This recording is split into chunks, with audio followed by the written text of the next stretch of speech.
All right. Well, good morning, everybody. We'll continue with our second session today with Professor Eunan O'Halpin.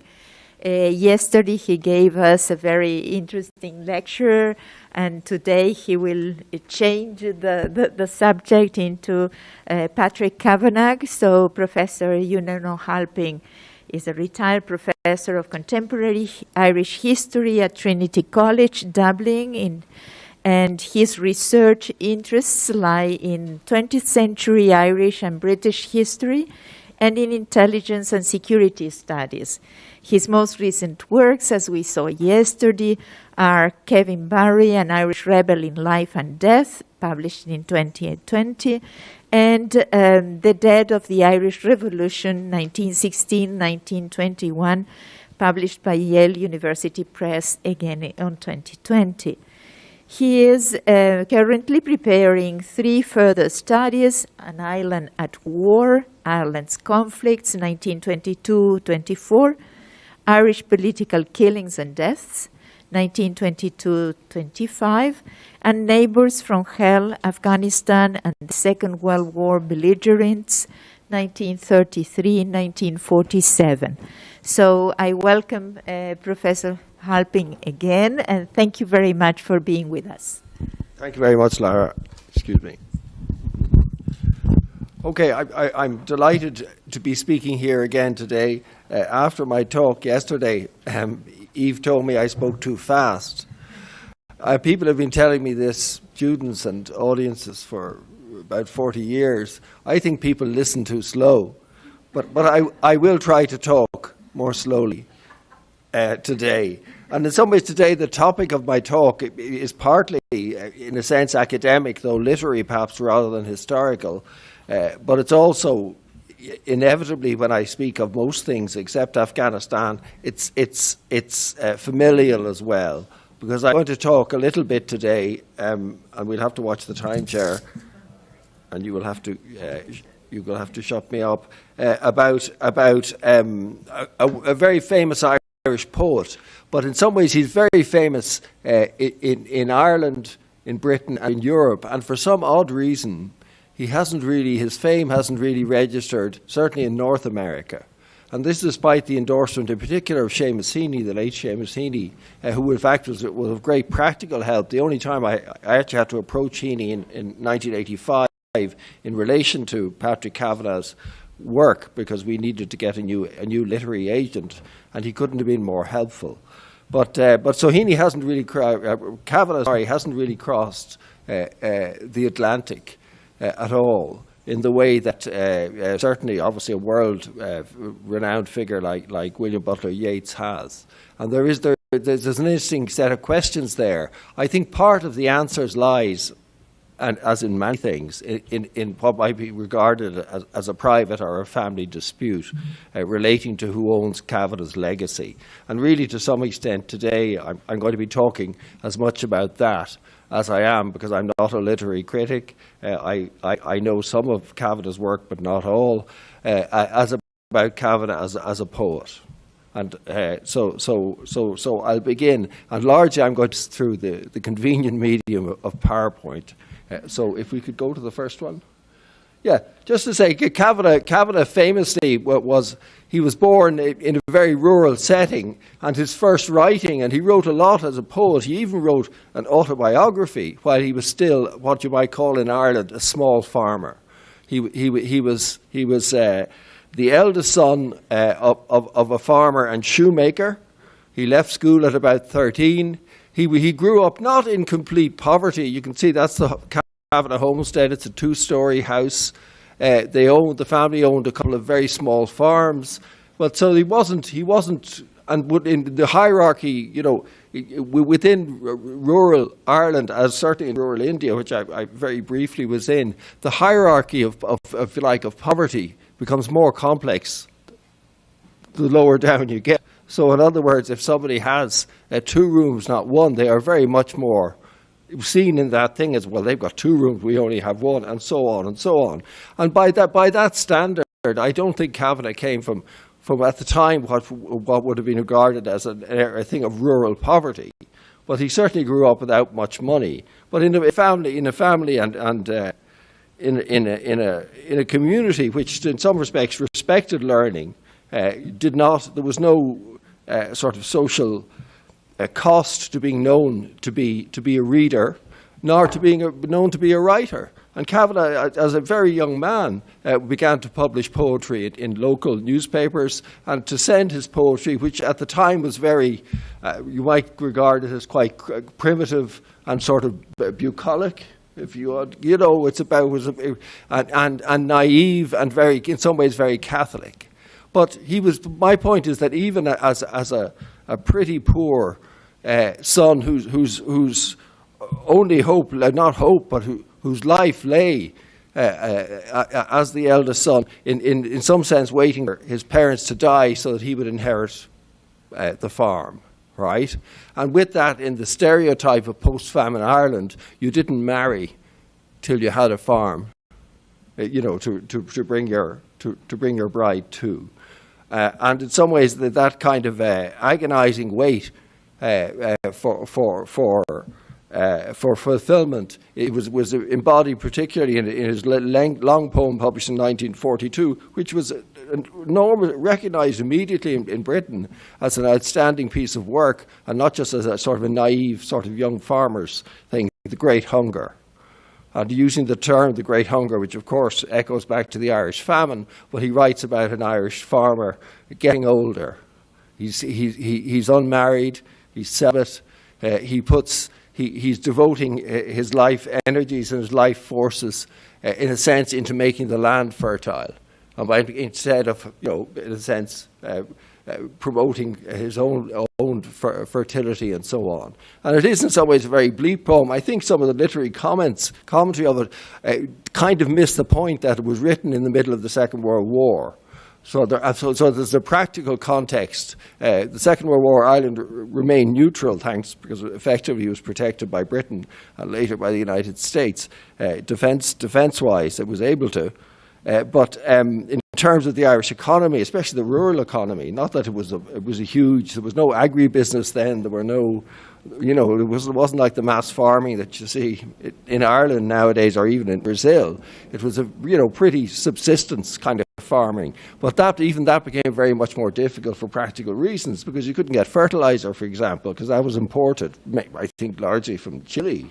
And so on. A lot of practical things. So the Irish economy, which was pretty small, contracted a good deal. So in some sense, the practical misery of small farmers, they weren't going to starve, but it really would have been a fairly bleak time. I think that I would say as an historian that a lot of the commentaries on the Great Hunger, British and American as well as Irish, kind of missed that practical point. But so Cavanagh, even by the time, even as a working farmer, his work was being recognised not only in Ireland but in Britain.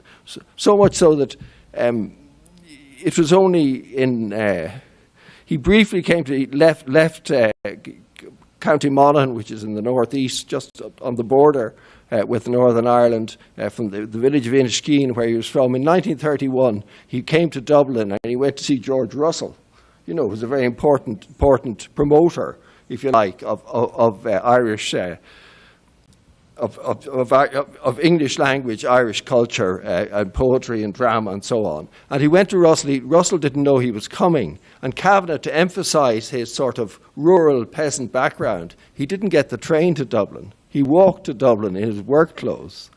And he knocked on Russell's door, and a woman answered. And the woman was a maid, right, dressed in black and white or whatever. And he said, "Hello, my name is Patrick Kavanagh.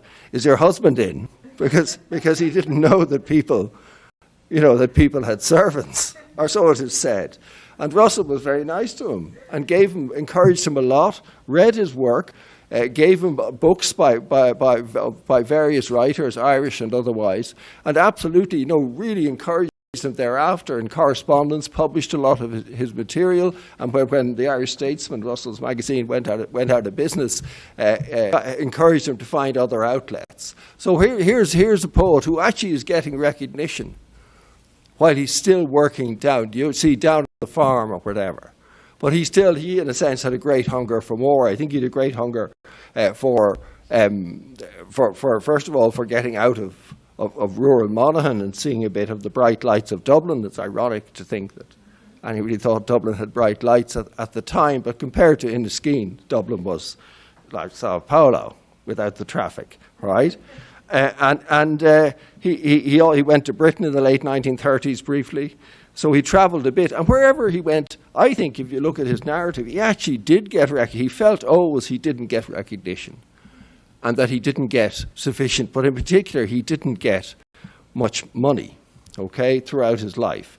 And this where, in a sense, my own perspectives on him come in. I only met him when I was 11, because he was going to marry my Aunt Catherine.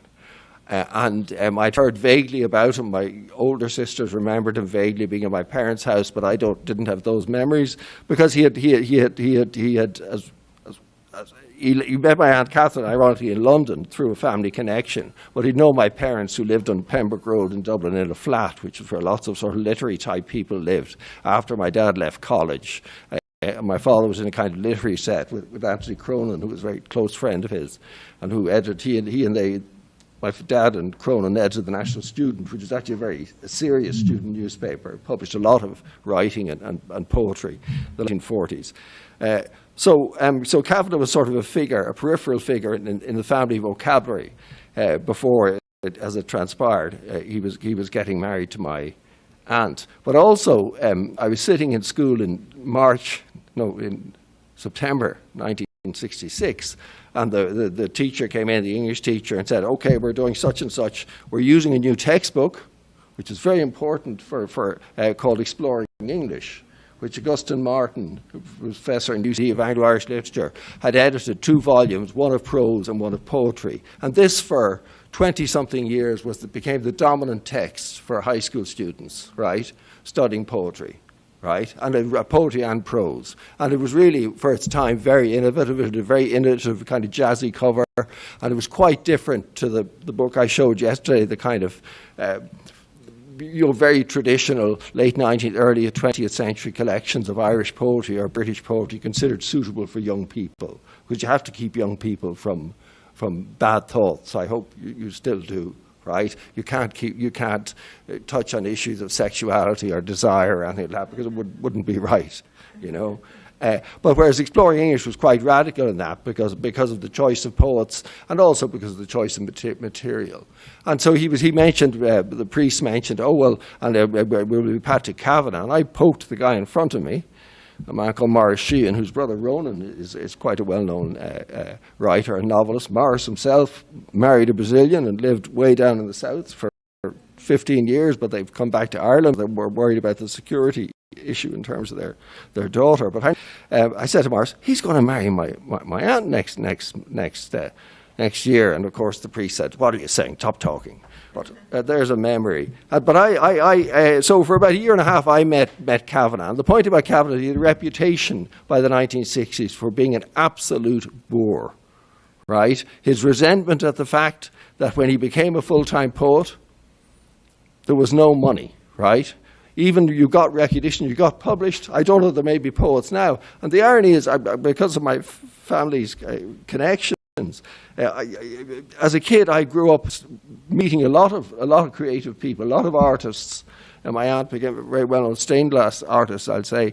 A lot of visual artists especially, but some writers and some poets. And if you looked at a hierarchy of poverty, a bit like a hierarchy of rural poverty. There's a hierarchy of poverty within the creative arts, and the people at the bottom are poets, because even if you're successful, you just don't. There's very little money in it. If you become a successful artist, and in Ireland the world changed in 1969 because the tax laws were changed by Charles Haughey, then the very controversial Prime Minister afterwards, but then the minister, a very innovative Minister of Finance, and he decided, because typically an artist or even a novelist might have one big hit one year and make lots of money, and the next 2 years, 3 years, he or she might make no money. And he said, this isn't fair, so we have to change the tax system. And what he did was that if you could show your work was creative, you didn't pay any income tax on it. Okay? So the world for creative artists in some ways changed, but it changed from my aunt, the stained glass artist, because it meant she didn't pay any tax. But for the problem is for poets, they made so little money, right? That the fact they didn't pay tax on it made no difference. So you were looking at when Cavanagh in the 50s and 60s, certainly the literary milieu that I wasn't in, but my parents had been in and were still in touch with. And they came to our house quite a lot, partly because my dad had become although he wanted to be a poet, was a very successful businessman, and they had big parties there throughout the 1960s. They all came, they would come essentially because of lots of food, lots of booze, and people didn't drink wine and beer at these things. People drank spirits, right? It was just amazing. And they drank, my impression of poets especially, as a small boy and growing older, was they drank and they drank and they drank. Artists also drank and drank, but artists tended also to then get married and have children, and still they drank, and everybody smoked is the other thing. Do you remember smoking? You young people don't realize what it was like, but certainly even 20 years ago here, everybody would have been smoking. And my parents are an example. My dad died at 54, a very fit man, but he smoked. He smoked like this, right? He had a cigarette there and he had another ready, right? So it was the whole time. And they all, even these people like poets, especially like Cavanagh, who had no money, they always got cigarettes and they always got booze. And the booze destroyed a number of them. I think of that group, that cohort, not all from university, of the 40s and 50s especially, that I met, of whom people like John Montague would be one. Obviously, Cronin is another. There's a whole set of people, some of whom became nearly all the poets were men, by the way. Women weren't, they were in some ways radical and liberal, but women weren't in a sense given a poetic voice to any great extent at all, I would say, till the 1970s, the 1980s in Ireland. I don't know if it was any different here, right?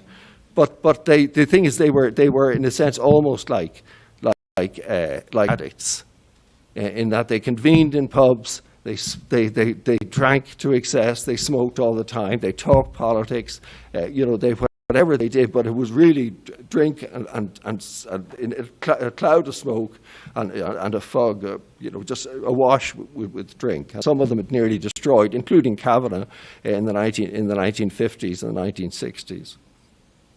And indeed, some extent my aunt. And so, but Cavanagh gained a reputation as being a very bitter, sour man. He hated in particular being called Paddy. He's now known as, very often referred to as Paddy. He absolutely despised this. He was always Patrick, and my Aunt Catherine always called him Patrick. We always thought of him as Patrick. But the thing is, this man, and I recently, if we can click on the next, this is the poem, the standard poem that everybody learnt in secondary school, high school, written by Kavanagh. And it's lines written on the seat on the Grand Canal in Dublin, which would be the commemorative seat to Mrs. O'Brien. And he goes, commemorate me where there is water, canal water preferably. And it ends, oh, commemorate me with no hero courageous tomb, just a canal bank seat to the passer-by. And this becomes the canal, and the issue of the canal bank seat becomes one of the sites not only of memory, because my Aunt Catherine and her friends, after Patrick died, erected a seat on the Grand Canal in memory of Patrick. They actually got the year of his birth wrong. This is the problem with doing things in stone. Chip, chip, chip. The sculptor is saying, what year was that? 5. The answer was no, it was 904, but he'd already done 5. Well, nobody cares. They're not historians. They're not interested. They're literary people.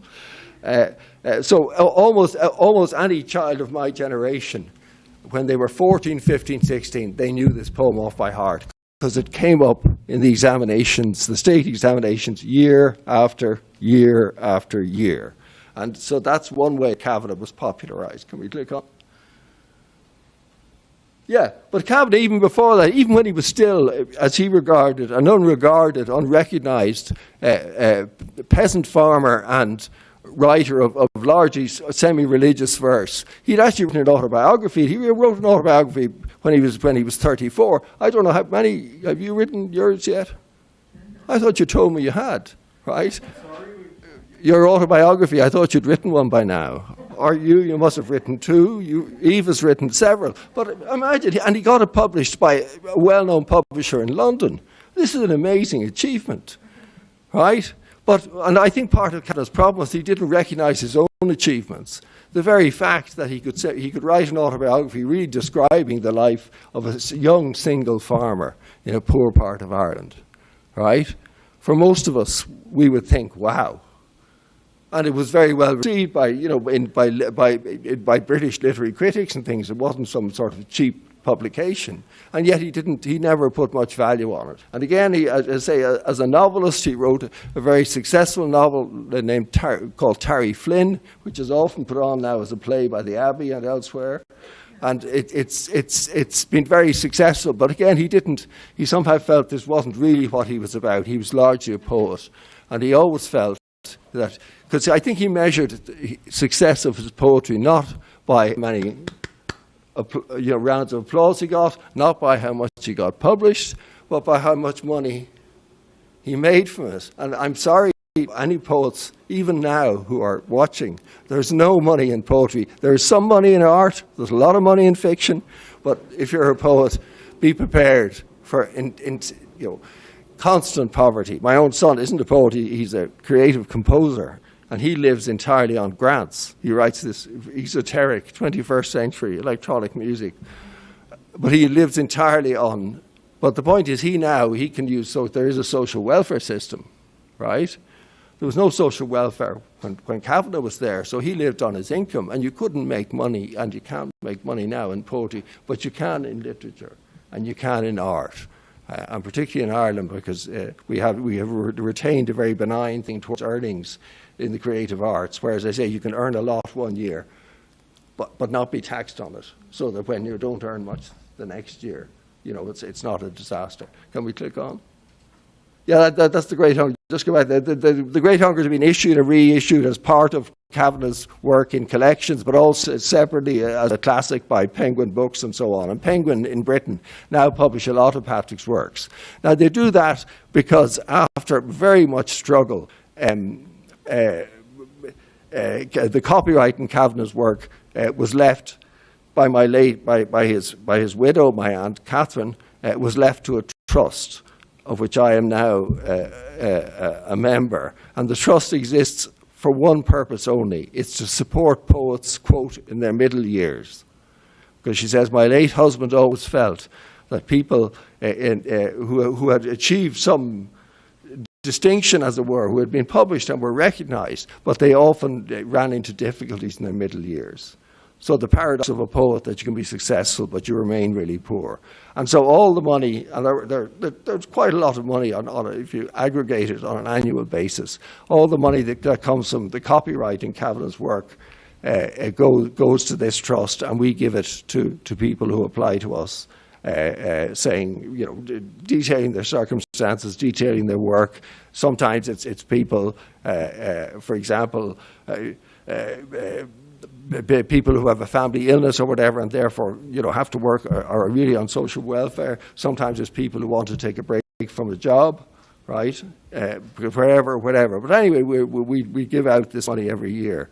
But we've only been able to do that unfettered as a result of a series of court cases and as a result of a series of legal actions, not only in Britain and in Ireland, but in the United States. And the problem in the United States is that a lot of Cavanagh's work was published in the 1950s and 60s and 70s, but it was published in essentially bootleg editions. It was published under the authority of his brother, who had no legal right didn't own the copyright, and in some cases the texts were not the final texts.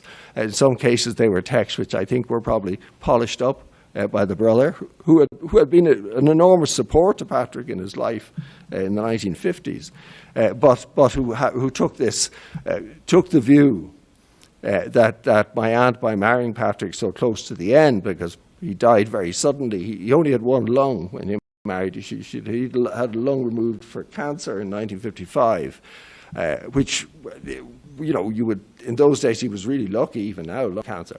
The same hospital I've had cancer treatment in, but of a very different kind. But Patrick was quite vulnerable although he was a big, strong, looking man, despite all the booze and the smoking. And he didn't stop smoking, of course, with only one lung, because proper smokers, you know, a real smoker, when the coffin is in the earth, you'll still see. They'll have brought a packet and some matches with them, right? But Kavanagh's brother Peter, who had been a great support in the 1950s, who had a teaching job in Dublin, and so could, you know, was getting some money and could pay the rent. And he and Patrick together published a very short-lived sort of current affairs, a journal of opinion called Cavanagh's Weekly, and I'm pleased to say Laura has kindly accepted an almost complete run of Cavanagh's Weekly. I don't have the last number 13 edition, but I have my father's numbers from 1 to 12, and they're now with the university, and I'm delighted about that. But Peter, nobody said Peter didn't support his brother hugely.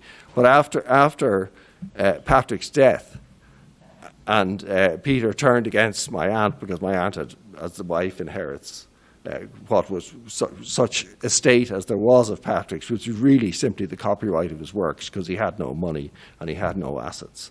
And Pete decided that this should have gone to him by rights. Amongst other things, he, as well as at least twice libeling us in newspaper, libeling the trust in ways that we had to force retractions and get damages in one case, which we gave to a charity. But he published really extraordinarily scurrilous material. For example, he claimed that that Patrick and Catherine weren't properly married, and because the wedding had never been consummated. I mean, he wasn't hiding under the bed, but he knew for a fact. This is just insane. Catherine and Patrick had lived together on and off since 1959 when they met in London. But there's no depths to which, in his madness, this man, Peter, wouldn't go to argue that he was in some sense the real wife, the real widow. And this continued until his death, and it has blighted the development of an interest, especially in North America, in Cavanagh, because over there publishers had published under license from Peter, who simply didn't have the thing, and they published in some ways defective texts, which the late Antoinette Quinn, Cavanagh's biographer, but also who published a proper scholarly version of his collected poems, had great difficulty in finding the right versions and so on. Can we click on? So there, yeah, just one more. But in terms of recognition, I just want to mention first of all, there are a number of different collections of Patrick's poems. Some of them, as I say, were produced by publishers who may have believed they had the right to do so, but didn't. So we had to clear the decks of kind of bootleg. Okay, we've now done that. I say publishers maybe not in good faith. The Goldsmith Press being an example, but they didn't have any right to do it, and we had to clear them away. It takes forever. You go to court. You know, first of all, as well as the enormous expense, it takes forever and ever to settle these issues. Patrick is commemorated in a stamp, and recently there's a wonderful memoir which was published just last year by a woman of 95 now in the United States, but it's about how, and this is a typical Kavanagh story, but we hadn't known it, how in 1961 her husband had come out to his car. He worked in central Dublin for the power company, and he found Kavanagh, whom he knew, lying on the bonnet of his car. And he was wet because it had been raining. And Kavanagh just he knew this man slightly, and he needed somewhere to stay for the night. So he simply lay on the car till he came back, and the man brought him back to his house in suburban Dublin, thinking he would stay for a couple of nights, and he stayed 6 months. Okay, well, he'd no home, so what do you think? But the interesting thing about it is that memoir, it confirms absolutely my own experience that this man, a notorious boor and drunk or whatever, he had a real way with kids, including me. My great regret with Cavanagh is I got really, really interested in sport, especially soccer, but games generally when I was in 1968, the year after he died. But he constantly, when I came into the room, would talk to me, and he would talk to me. You know, some people can talk to people as equals. Some people can't. Some adults can talk to children. Oh, that's very interesting. You know the way I talk to kids. It's terrible, right? But he could talk to children. absolutely in an unpatronizing way, not like an adult, but not a baby voice. He absolutely had a way with kids. And that's what struck me as a kid of 12 and 13. And this memoir, this woman's kids, is absolutely the same. He absolutely had a natural way with children. You would say he had a tragedy. He didn't have children himself, although it doesn't always follow. You can very often be nicer to other people's children than to your own, I would guess. So I was very, very pleased with this memoir, this idiosyncratic memoir which came out last year, because it shows Cavanagh not in a new light, but in a very, on the one hand, the oddity of just lying on somebody's car as a kind of, you're going to have to take me home, because otherwise, but on the other hand, that he was so nice, and not as a way of thanking the parents at all. It was that he was engaged with children and young people, and just took this interest. Well, he always tried to talk to me about sport, and he was a year too early, right? Because since then, Eve knows I just have a lot of interest in sport. I wish I was better at it, playing it, but I still keep it. Anyway, so that's my feelings about Cavanagh. Can we click on? Yeah, how are we doing on time? When do I have to shut up, Chair? Okay, so about probably 10 minutes, let's say. Okay, just to mention the war of the things. Every year, Kavanagh's widow, Catherine, and some friends erected quite a stumpy Canal bank seat, as per the poem, about 2 years after he died, and that's a photograph I just found in a hurry of it on the south bank of the Canal. And every St. Patrick's Day, there's a small gathering of people. In some ways, it got smaller who knew Patrick and Catherine when she was alive. And there's something addressed, and they read some of his poems and so on. In fact, the photograph on the right is I don't know if you know the McDara Woods, who alas died very young, about 3 years ago, and his wife Elaine Killinan, who's chairwoman of the Cavanagh Trust that I'm on. And that's them in 2007. And the thing is, people turn up or don't turn up. It's very casual, laconic, informal. People who aren't invited turn up, just as Cavanagh turned up uninvited to people's houses and parties and things. I have a wonderful cigarette packet, the interior of a cigarette packet, which my dad had, and written across it is, I owe you 10 shillings. So obviously my dad had lent Cavanagh, and but Dad had a sort of memory for these things. But Dad had plenty of money, but he got Cavanagh to sign it as an IOU, thinking this is a nice memento. But if we click on, and that's to say John Jordan. I don't know if you heard of John Jordan. He's quite an important figure. He's one of these people who was destroyed by drink, just destroyed. He was a lecturer in UCD, again a contemporary of Tony Crowe, my dad, and these people. And he just, as many of them did, they drank just extraordinary amounts, or else drink did extraordinary things to them. It really did. Jordan, I would have said, looked like a sort of a junkie almost. Do you know what I mean? He always wore a collar and tie. But when I saw him, my impression of him was he was just destroyed and shattered by drunk. But he was himself a fine writer, and just I like it's just the first part of his address at the seat in 1986. I happened to be there, but he mentions he's saying of Saint Patrick, but he also is saying of Patrick. He was also very much aware that he was a Roman citizen and of no petty people, and that's a Yeats phrase, right? Okay, can we click on? And there's a rival seat which was put up in the 1990s by Kavanagh's brother Peter, which is much bigger, which features a full-size kind of metallic Kavanagh, a bit like some of these superhero things. I think he actually looks like a lizard, but it is very popular because you can sit beside him and so on. So it's interesting how two different factions are claiming the memory in different ways. We go on. That's my Aunt Catherine as a teenager. It's a really good picture of her, and in fact, in some ways, it reflects her. Except that I don't think she's holding a cigarette, is she? But she must have dropped it. All of that family, and they all smoked like the Dickens. And even my own family, her oldest sister, the twins, my mum and her aunt and sister Helen, were twins with the eldest. Everybody just smoked all the time. And unfortunately, in my own home, everybody except me smoked all the time, even the cat. It's just, my sisters, medical students, pregnant. It's just terrible. You've no idea how lucky we are that we've got rid of this, largely this curse. Can we move on? That's in 1967 they get married. I say March, it's actually, I think it was April. That guy on the left there looks very like my son Barry. You may know my son Barry, the composer, maybe you don't. But in fact, it's me. And you can see Cavanagh there and Catherine. That's in my grandparents' house. They then went to the house of a man called Owen Ryan, whose family, who was a senator. Can we go on, the next pic? Where they cut the cake.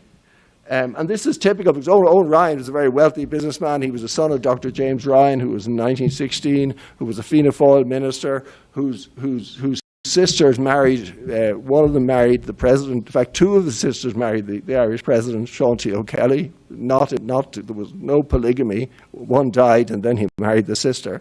Another married Richard Mulcahy, the head of the army in the Civil War. On the other side of the things, the Ryans are a very important sort of family. And Owen Ryan, like many people, was always very good to Patrick. And of course, Patrick, with many of these people, he didn't thank them.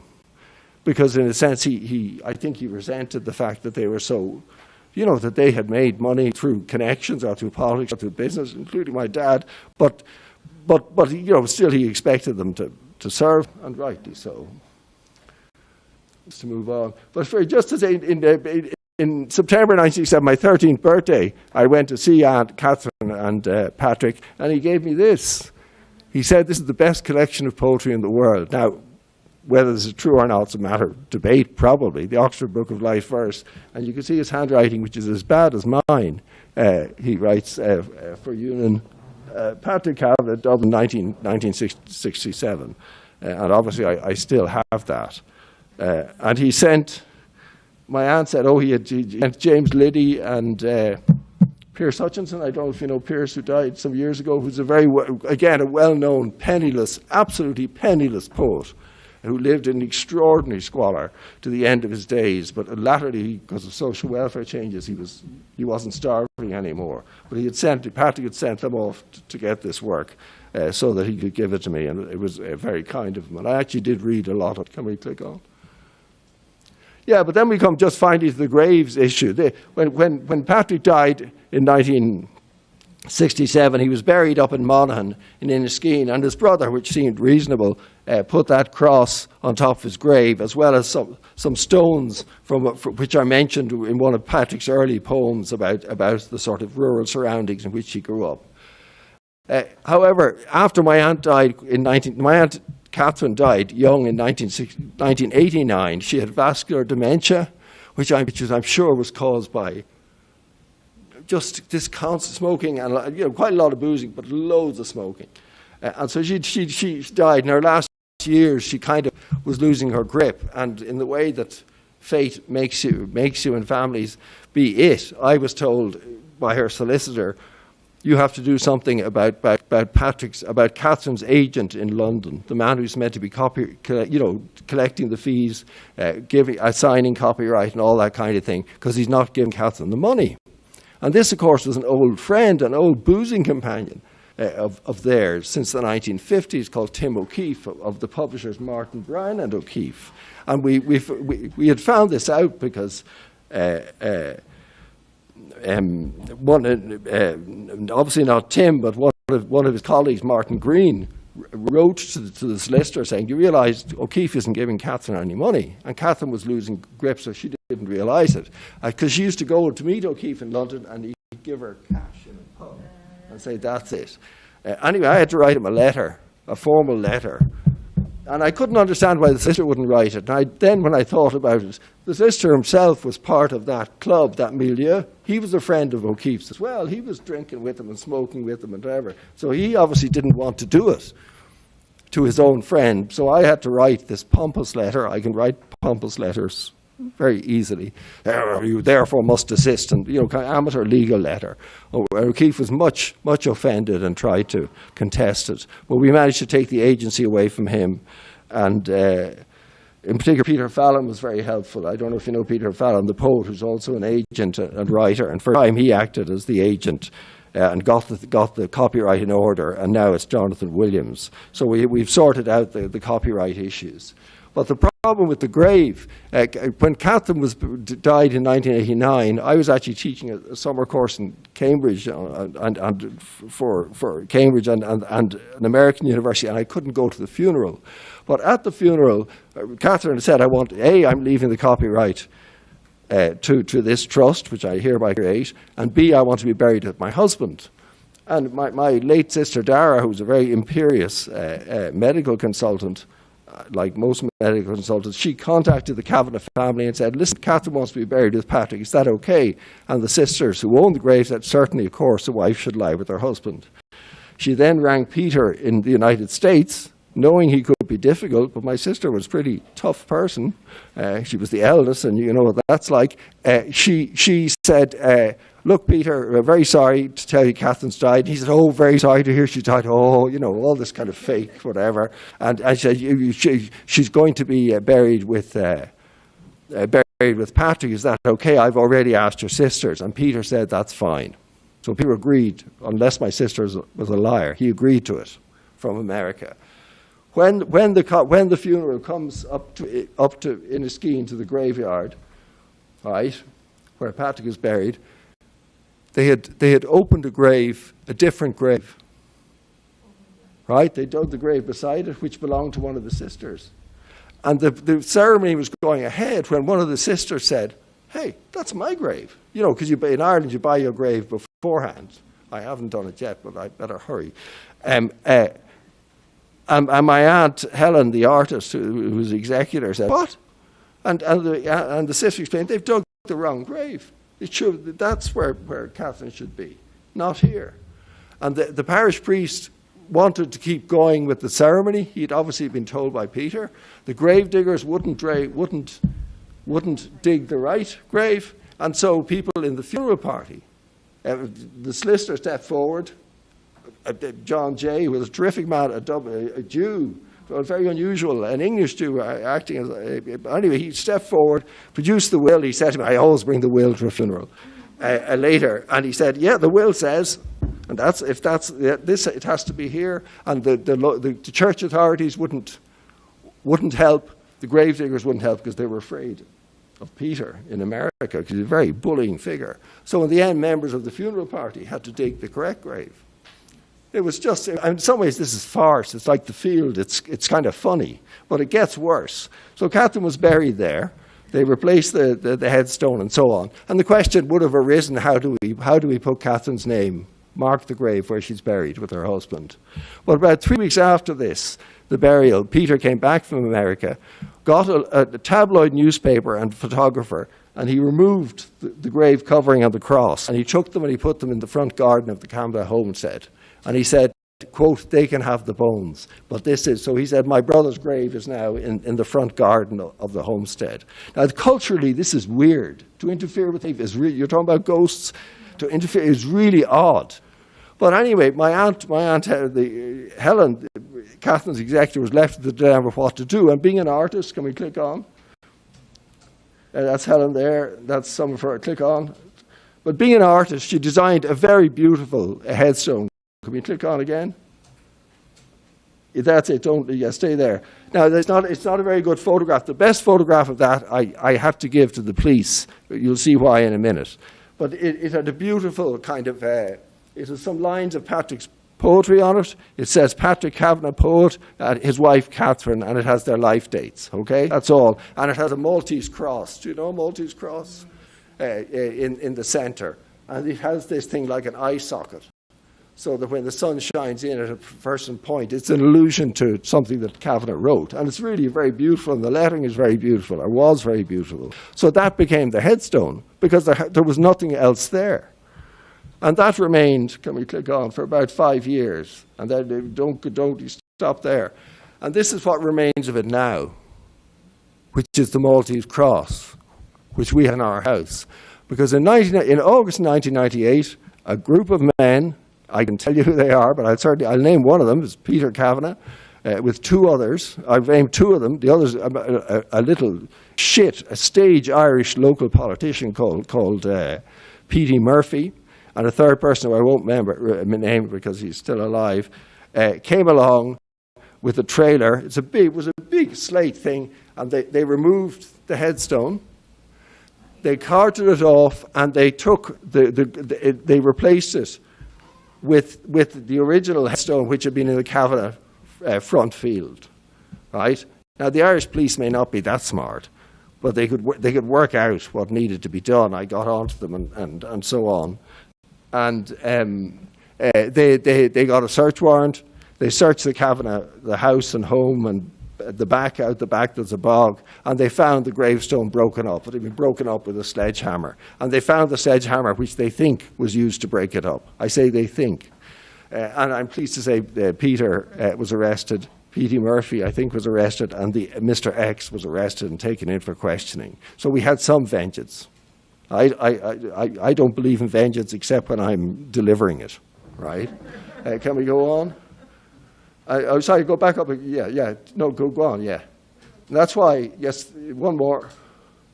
And you can see that's the Kavanagh homestead. If you see on the door pillar, I didn't go in near the premises because I didn't want to be accused of tainting the search.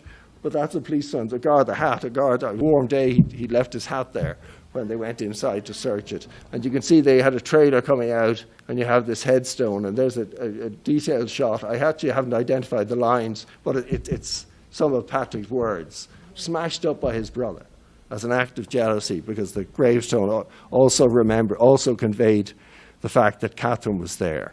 But the thing is, Peter had called this a pagan monument, right? I went to see the parish priest, and what he said, who had been involved in the trickery about the grave in the first place. Can we go back up to the back? Yeah, there, no, forward. One more. He said that we went to see him, my aunt and I said, this is, and I'd been on to the bishop and the local municipality and all that, and the police were in their job. And he said it was a pagan monument, right? He repeated Peter's lines.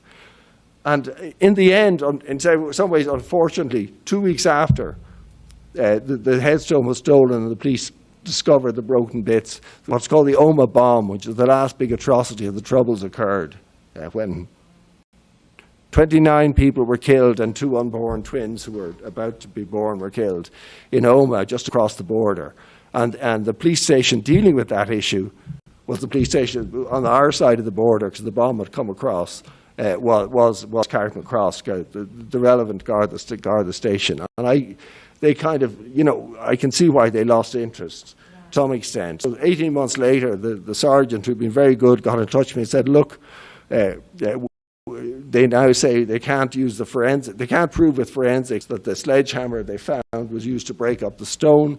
The family might say, oh, the stone was put there, it wasn't us, and we won't get a conviction, we don't have witnesses. So I collected all the stones, it nearly destroyed my car. I went to the parish priest's house, following this. I'll name him because he's dead. I hope he's further down in this, along with Dante and whatever, the first circle of hell, or the philosophers. And I made him come out to the car, and I said, there you are. And I showed him the cross. I said, don't you be saying that's a pagan stone. There's a cross there. Because the neighbour had shown me around the graveyard, there's loads of gravestones. And this is where lies come in Inniskeen graveyard, that don't have crosses on them at all. Loads of Catholic gravestones. The irony is this one did, but they said it didn't. And so we have that now as the physical evidence. Can we click on? Yeah, that's just the search. And again, please. Sorry, Esther. I don't have time to talk about that very interesting one, which is one of my favourites. But it does ends. It's about a row about a territorial board, a border between farms in 1938. And Cavanagh writes that was the year of the Munich bother, which of course is the Munich crisis, which of course is the preamble to the Second World War. Which was more important? And he goes on.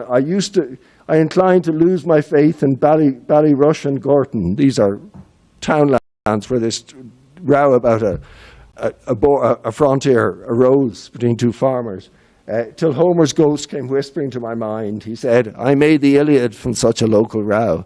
Gods make their own importance. I think it's fantastic. And it also reflects another thing about Cavanagh, as about many rural poets, and as about many rural revolutionaries, which is why I have doubts about, if you like, the Vivid Faces' take on the 1916 Rising, is that these people also read. These people were also educated, not necessarily in university, but they read widely, they followed world affairs through local newspapers and so on, which had amazing coverage across the world, and it's a big mistake to overemphasize formal academic education as defining and being part of the metropolis, as somehow defining your intellectual horizons or the breadth of your knowledge. It's just either in the Irish Revolution, I would argue, in Irish literary culture, that just hasn't been the case. Is there anything? There might be one more. Oh yeah, and there's Cavanagh's Weekly, one of which. And if you look at the top, you can probably see in pencil. I don't know if you can see it, Esther. Top. What does it say? It's okay. It's just it's my father's surname, because obviously the newsagent he wrote Halpin. It should be O'Halpin, because obviously my father ordered it every week. Probably, I think, one of few people who ever read the magazine. And I'm very happy now that this interesting example of an attempt by an Irish poet and novelist and so on, who never felt he got his just recognition, but he never felt he got his just rewards. But the underlying problem is that he was not that he wasn't recognized, but that he chose the wrong business. Music, maybe. Art is tough, but you sell a painting or you sell a stained glass window, you get some money. You write a poem, you're still broke. Thank you.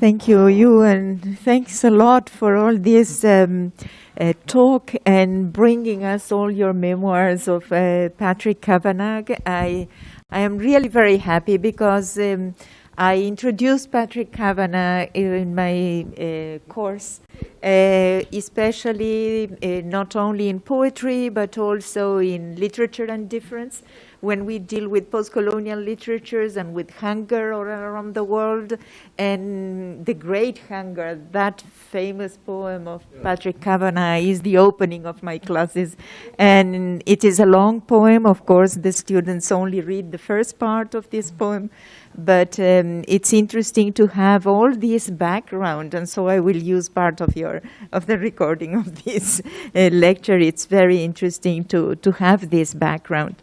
And mainly, I think, when you brought all these issues, that is about the tomb and everything that you have just told us, is something that is so important, to have the history of the family and to know what happened even after death. And I think that Mariana yesterday referred that to the afterlife of Roger Casement, also as part of what happened afterwards with being buried in the place they wanted to be buried or not. Absolutely. Yes. But again, to emphasize the oddity, because not only in 1998 he took the cover off, or in 1989 or something, 1987 he took the cover off the grave. That was odd enough, or 1989. But then to go back and to violate a grave twice in Irish, in Christian culture, in lots of different cultures, this is really bad. Black magic almost. It's very bad and really weird. And also there is the vendor question, because in the locality there is now in the old church there has become a Cavanagh centre. And we have been constructive with them over the years, but they still, in effect, try to dodge the bullet of saying Catherine Kavanagh is buried. Currently her grave isn't marked. There's nothing to say that she's buried there. And even my sister in Canada, who inherited, my Aunt Helen, the artist, got a friend of hers, also an artist, to do a death mask of Patrick, of which there are 4 copies. And my sister Helen gave the Kavanagh Centre in Monaghan one of them, the one she had, and so on. So we've been very good to them in various ways. I gave them copies of Cavanagh's Weekly, I think, as well. But still, they won't have the guts to say. I'm sorry. I will repeat that. I feel they won't have the guts to say, well, actually, Captain is buried there too. And the problem is the other side of the argument. The Cavanagh family, Peter is dead, and I'd be the first to say he was an enormous supporter of his brother in the 1950s. Nobody denies this. But there are people on Peter's side of the family who still feel very strongly that the fact that Catherine got the copyright and that the trust exists, even though we don't get a penny out of it. We have 5 or 6 meetings a year just reading these dismal tales from poets about how they need support and giving some of them money. But the other side feel very strongly, and you know, they have their champions locally as well. So there's the problem, and McDowell Woods in particular, indirectly pushing me, has raised it when he was alive several times at the St. Patrick's Day commemoration as to how could it be in the 21st century, you know, where we've had 2 women presidents and so on, that we can tolerate through an act of repeated bullying, the denial of the fact that a woman lies with her husband in death. It remains a big problem. I hope it can be solved. We shouldn't need somebody's permission to mark it, but it really is. It's a thing. It's a legacy problem that I think there is a gender dimension to it, because women aren't as important as men. Yes, no, thanks a lot for all this. And then I wanted to mention also that photographs by McDowell Woods and Elaine, that they were here in Brazil some years ago for our symposium. And then Elaine also has been presenting her poetry in Poesia ao Meio-Dia, nosso programa mensal, todos os meses. But then another that is that links to the next stage, the next session, is when you mentioned Augustine Martin's book for high school students. And now I invite all of you to be at the launch of the book, Teaching Language Through Literature, Ireland, that is specifically focusing exactly high school students and teachers. Thank you very much. And it is really a great honor to be the depository of Kavanaghs Weekly, here the chair of Irish Studies. So what I'm going to do is to catalog what it is in it before sending to the library, because they will take much more time than us to catalog it, and then it will be at the disposal of all those who are interested in reading it. And thank you very much. It is really a great honor to receive this weekly.